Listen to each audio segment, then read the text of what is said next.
And అందరికీ చూసారా అండి, పిట్టలు వాటర్ కోసము ఎలా ఎండలు బాబోయ్ మండిపోతున్నాయి కదండి.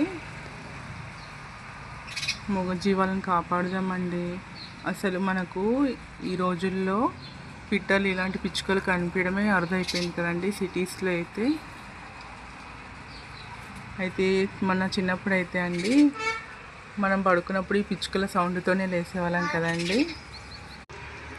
కానీ ఇప్పుడు పిచ్చుకల సౌండ్ కాదు కదండి, వాటిని చూద్దామన్నా కనిపించట్లేదండి.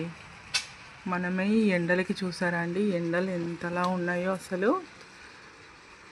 అందుకని వాటి కోసం ఇదిగోండి, నేనైతే ఇలా వాటర్ పెట్టానండి. దాని పక్కనే కొన్ని గింజలు కూడా వేసానండి, ధాన్యము. వాటి కోసమని వస్తూ ఉంటాయండి. వాటర్ పెడితే చాలా మంచిది కదండి. చూసారా అండి, ఇవి నేను ఎప్పుడు వాటర్ తాగడానికి వచ్చినప్పుడు పిక్ తీద్దాం అనుకుంటా అండి. నేను ఫోన్ చేతిలో పట్టుకోగానే వెళ్ళిపోతాయండి. వాటికి తెలిసిపోతుందేమో అండి అవి నేను ఫోటో తీస్తున్నాను, పిక్ తీస్తున్నాను అనేసి. చూడండి, ఇప్పుడు కూడా నన్ను చూసేది అటు వెళ్ళిపోయింది.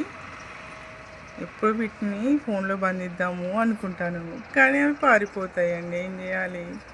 కానీ అవి వాటర్ తాగుతుంటే అండి చాలా ఇది అనిపిస్తుందండి. ఎందుకంటే ఇంత ఎండలో పాపం వాటికి అసలు ఎక్కడ నీరు ఉండదు కదండి. మనమే చాలా ఇదైపోతాము. ఇదిగోండి, చూసారా, నేను ఇక్కడైతే వాటర్ పెట్టాను, దాని పక్కనే ధాన్యం కూడా పెట్టానండి. అవి వచ్చి రోజు వాటర్ తాగుతూ ఉంటాయండి. నేను మీకు జూమ్ పొజిషన్లో చూపిస్తున్నాను. దగ్గరికి వెళ్తే అవి వెళ్ళిపోతాయి కదండి.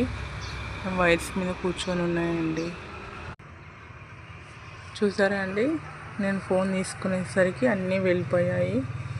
సరేలేండి బాబోయ్, మనం మన ఫొటోస్ కోసం, వీడియో కోసం వాటిని ఎందుకు వాటర్ తాగకుండా ఆపాలి? పాపం ఈ ఎండలో అవి నీళ్ళ కోసం ఎంత అరుస్తున్నాయి, వినిపిస్తున్నాయండి మీకు సౌండ్స్ వింటున్నారా? ఇదిగోండి. ఓకేనండి, థ్యాంక్ యూ బాబాయ్, ఉంటాను. Thank you for watching.